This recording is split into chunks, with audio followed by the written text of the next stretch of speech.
Welcome back. My name is Miguel. And I'm Erica. Today we're going to show you how we homestead on less than an acre. And also for those of you who are new, we're going to introduce you to our animals we have here on our homestead.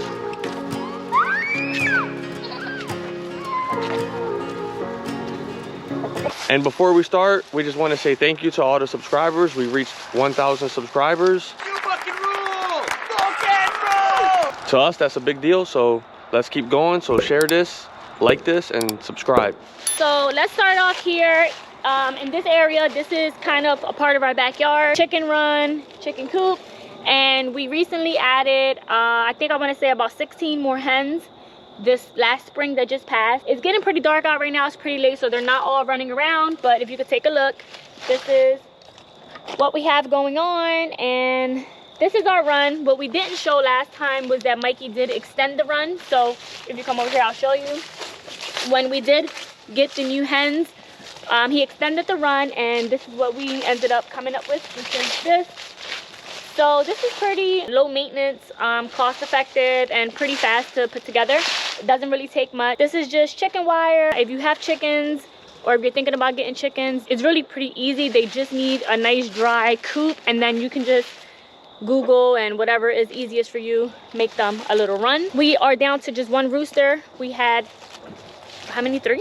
Yes. We had 3, we got rid of 2, we kept 1.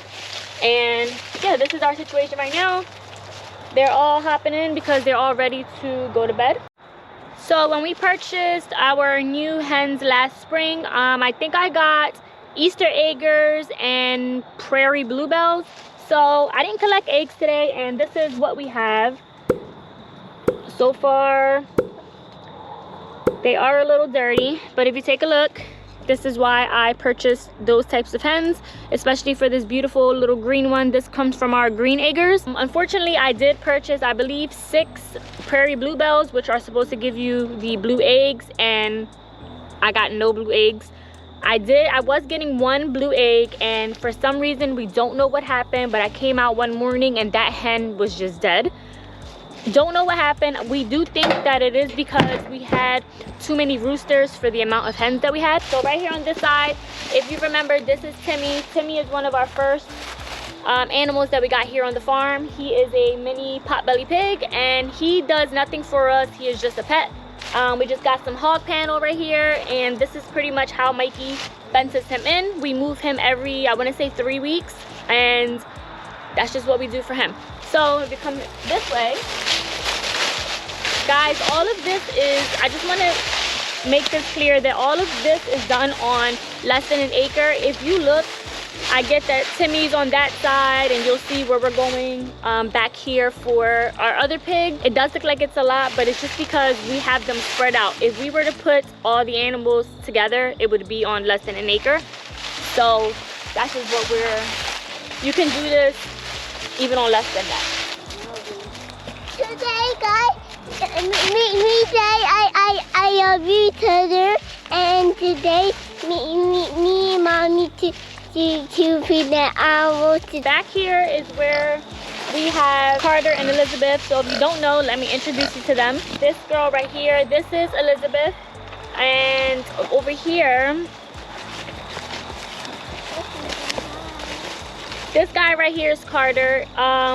When we first got them, they came together. They came from Alabama. When we got Carter, he was just a baby, and Elizabeth is a sow. So we purposely got her, and when we ordered her, she was already pregnant. So these pigs here serve a different purpose on the farm. These pigs are for meat purposes and as well as breeding. So if we go back to what I told you, when Elizabeth came, she was already pregnant. She was not pregnant by Carter. She had her babies here on the farm. I helped her deliver them. That was a really huge learning experience for us. She usually has about from 7 to 9 piglets, and when she came with us, she only gave birth to 3. 1 died, and then we were left with 2. We were a little bit bummed about that just for like selling purposes, but now that I think about it, it was a really good learning experience for me and for Mikey, because if we would have had more pigs, it would have just been so much harder. Dealing with these 2 piglets, we've learned so much along the way. And which brings us to the new thing, Carter is a big boy now. So when we got him, he was not you know, able to breed yet, and he is. So if you notice, they're together, and fingers crossed, we believe that Elizabeth is pregnant. So if you come check her out.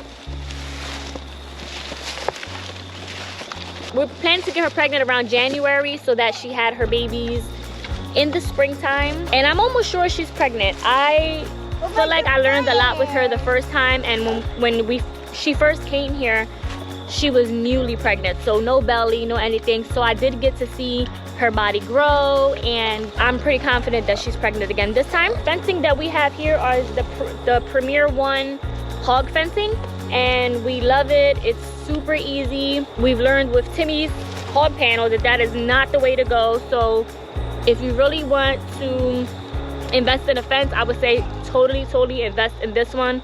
Super easy, super fast, and we love it. Moving over here, we got the piglets. We have Doug right here, and this is Charlotte, and this is Elizabeth offspring. And we can tell the difference right away by just looking at them, because Doug is a little thinner than Elizabeth. She's a little savage, so she eats everything. I guess she's the dominant one.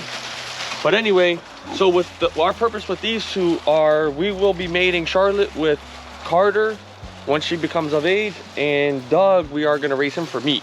And then the piglets that Charlotte has, will be, one, trying to sell some of them, and then two, we'll raise a few for meat depending on genetics. The reason why we chose these pigs over like your typical meat production style pigs is because this is our first large animal that we ever had besides like having a dog, and we wanted to get to know them before getting the other types of pigs. Like these pigs are very sweet, and they're just good around the kids. So for now we're doing these, and then maybe in the spring we'll be getting different pigs. This is their area right here. We do have to order another premier fence for them, and then once we do that, we'll have Elizabeth and Charlotte together, and then Carter and Doug together. The males and females, we'll have them apart. So this was an old shed that they just used for like lawnmowers and stuff, I guess the previous owner. You know, we hooked it up for them. I just have to do the roof. It has a little leak, but aside from that, it's perfect area for them. It's a little dark in here. We've had these string lights in here for a while. Another thing with the pigs that I just wanted to say is, I know there's a lot of people who ask us a lot of questions, and some people who are just interested. Pigs are, at least these pigs are very low maintenance, like Mikey said. And to be honest with you, if you went out and bought pigs, you don't need this big fancy enclosure. You don't need a big fancy shed for them to sleep in. When we first got Carter and Elizabeth, if you go back to that video, you'll see how Mikey just literally built like a little bedding right with two sides and like a little metal roof. This is just hog panel, and like I said, we got lucky, so we had the shed. But if we did not have the shed, Mikey would have just honestly just built something. Nothing on your homestead or small farm has to be perfect. It doesn't need to look like Pinterest. All of those things you'll learn along the way, and then you'll just tweak things. Like, you know, you'll see what you like, what you don't like, what you can do better. And that's kind of what we're doing. We're just learning along the way, and we hope that we inspire you guys and just help you guys if this is something you're interested in. Building things on your own and learning how to build things on your own, you'll be better off just buying the tools to build things yourself rather than buying enclosures that are already put together, and that's how you will save some money. Anyway, we're gonna get out of here. It's dark. We're kind of using the iPhone light right now just to get this video out to you guys. I know it's been a little while, and with the time change, it's getting a little difficult with work and all, but we're working on it. So peace.